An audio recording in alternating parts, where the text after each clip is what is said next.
Hello, dear viewers. You are on the channel Life Cucumber Brick. Good mood to you, and enjoy listening. Carl, have you thought this through? Yes, Mom. You do realize that you and I are only in it for the money. Carl sighed. Mom, you're wrong, but I'm not going to argue with you because I know it's useless. Let you think whatever you want. We don't need a big wedding. Carl, come on. Yes, I'm sure you do. She doesn't need you. You know better than that. That girl. Mom, please don't go on. Jenny and I have known each other for over 5 years, and believe me, we both thought long and hard before we took this step. Josephine walked around the room. I want you to know, for what it's worth, you're a very enviable groom. Anybody would marry you. You know very well the position of our family. Carl closed his eyes. Mom, what's more important to you than the position of the family or me? My happiness. Josephine looked at her husband at a loss. Eric, why are you silent? The head of the family put aside the newspaper and hummed. Anya, there is one very interesting trait about you. You ask, or rather, remember me only when you come to a standstill. But so all 27 years make decisions alone.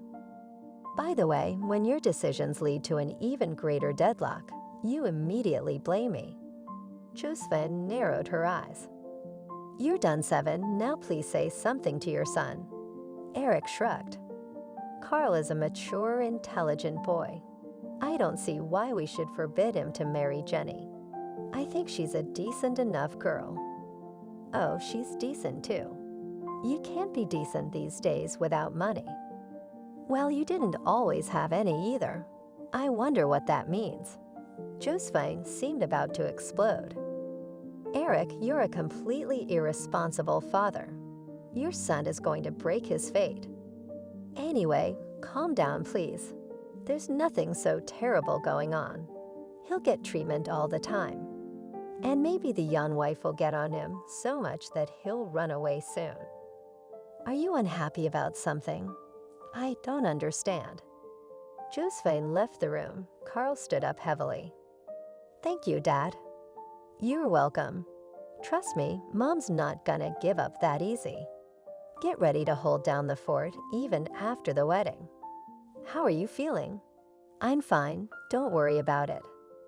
Carl left the room. Eric sighed.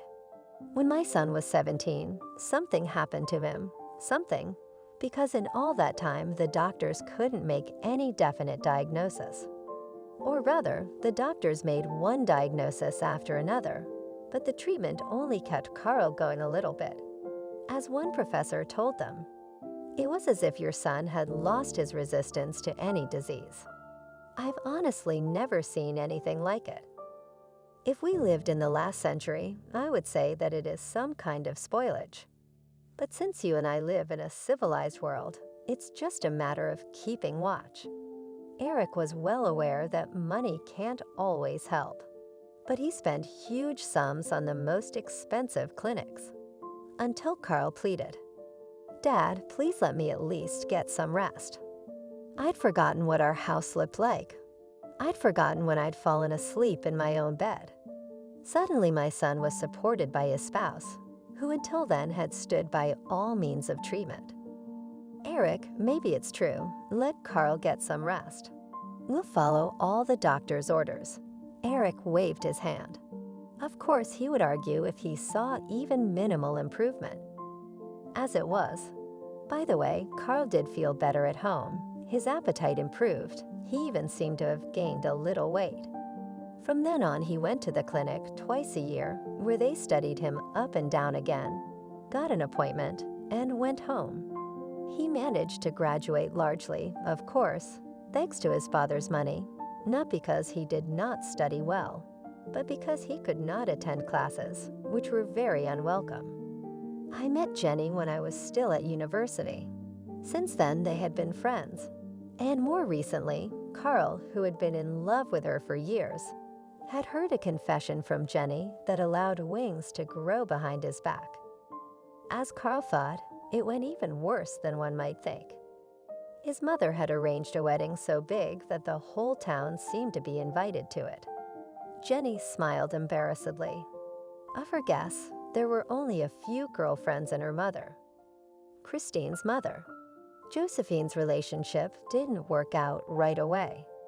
In her opinion, this woman of no lineage and no money should have bowed down to them.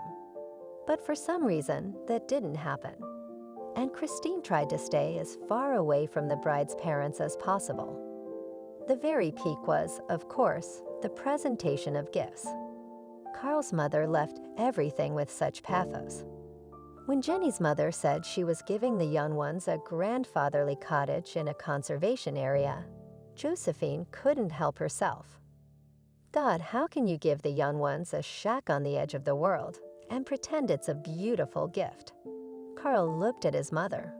Mom, enough already. What's enough, Carl? Well, we got you an apartment downtown. And what is this? Josephine laughed angrily. The guests smiled embarrassedly.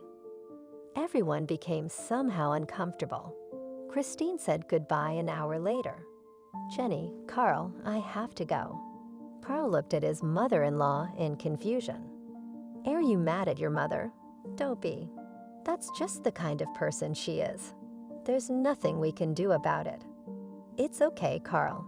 It's gonna be okay. She's gone. Josephine immediately told her husband. Look at her herself with her pride. A few days passed after the wedding and Carl informed his parents. Mom, Dad, Jenny and I decided to go to that house Christine gave us. Josephine almost fainted. You're out of your mind. What did Jenny tell you? Oh, I get it. She's taking you away from the cure so you can die and she can be your heiress. Eric grimaced. Anya, have you lost your mind? Think about what you're saying. Josephine turned to him. I am thinking. I don't know what you're thinking about. You know that Carl has to be under medical supervision all the time. And he's going to go to the middle of nowhere, and I won't let him. Carl smiled. Mom, it's already decided. We've got the tickets. We leave tomorrow morning. Josephine squinted. That's how a mother doesn't give a damn about her health. Only Jenny and her mommy decide anything in your life. Well, I understand. Go, of course, son, but do not ask me for help anymore. Let your new family help you. Josephine slammed the door and Eric sighed. Carl, don't be offended by your mother. You know her character. She'll come around. Well, call me if you need anything. I'm always here for you. Thanks, Dad. Tell me, what was the reason for your departure and why you went there? Your mother's right about one thing, though. I mean, it's a total dead end out there. Carl smiled. Dad, you'll probably laugh, but there are some miraculously effective springs in that part of the country. Jenny and her mother are sure I'll get much better there. I don't have much faith in it, but it's worth a try. And don't feel that way in life. Many things happen, and it's not always possible to explain them. Good luck to you. Carl stopped in front of the house. Oh, Jenny, it's all overgrown. Wife replied cheerfully. Certainly. No one's been here for 5 years. Let's get some rest and tomorrow we'll get on with the beauty work. Carl grinned. Yeah, I'll do it. You know I will. Oh, you don't know yourself. I assure you. Jenny opened the door, and they entered the house. Strangely enough, it was very cozy inside. It was as if there was no dust at all. Carl was so tired that he immediately sat down on the couch and fell asleep just 5 minutes later.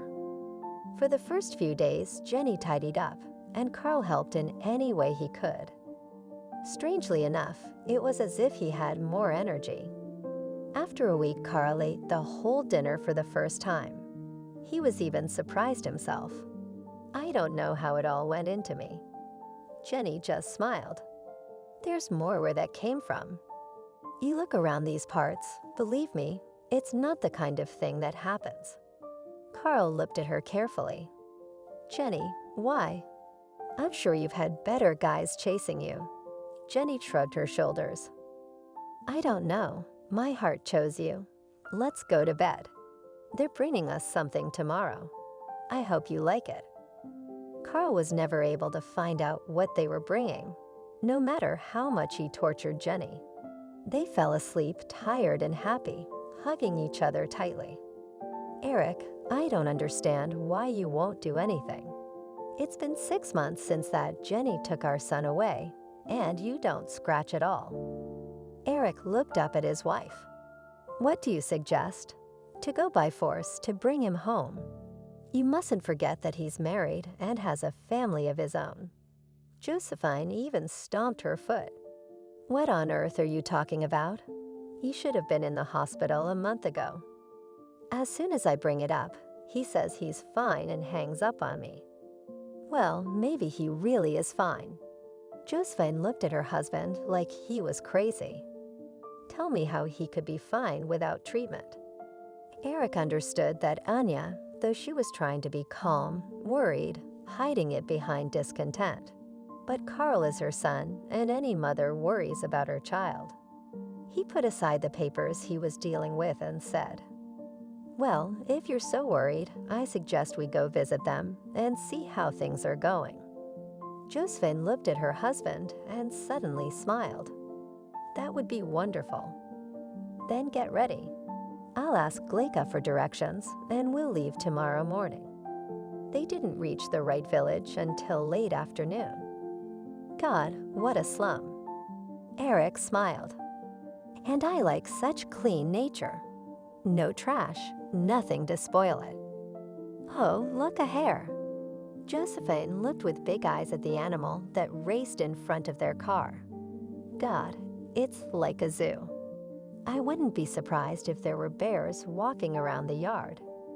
Eric laughed, then said, Well, it looks like a house. They stopped. Josephine looked around the small structure. It didn't look like a cabin at all. The grounds were well maintained, flowers everywhere. There were a few beehives in the vegetable garden. What are these? Bee huts. That's right. Looks like our son has taken up beekeeping. It's crazy, with his health. That's when the gate swung open, and Carl came out to them. Josephine was stunned silent, and Eric just opened his mouth. There was nothing of the young man they had known in Carl. He was a sturdy young man. No thinness, a face right with health. Mom, Dad, how I missed you. They hugged for a long time. Josephine even cried. Carl, how you've become. Mom, it's all thanks to Jenny and the bees. You can't imagine how much fun it is to do them. A confused Jenny came out on the porch. She looked like she was glowing on the inside. Josephine walked silently toward her and gave her an equally silent hug. Thank you. You did what no medical luminaries could have done. Jenny smiled. It's not me. It's the terrain around here. After a lot of talking, the car was finally unloaded. All the presents were handed out. Jenny invited the guests to the table. Josephine looked with interest at what was on it. It was so strange, as if she was a child, also beautiful and delicious. Carl brought a bottle. Dad's meat is real, natural. Eric laughed. You guys are like landlords. You've got everything. Everyone tried the mead. Everyone except Jenny. Josephine said disappointedly. She's mad at us for coming here and not even a sip. Jenny blushed. I can't. Josephine looked at Carl. Sick. Carl smiled. Mom, we're going to have a little one so soon you'll be a grandmother. Josephine never understood where so many tears came from all at once. We cried, we hugged, we cried again. And then the woman declared, So I'm staying for a couple of weeks. I need to buy something to help out around here. Eric, you offered to buy me a car a long time ago. Just buy a bigger one so I can bring my grandson something useful. I'll be sure to take Jenny into town before she gives birth. Let her give birth in a good clinic. She would go on with her instructions, but everyone laughed. Josephine was embarrassed.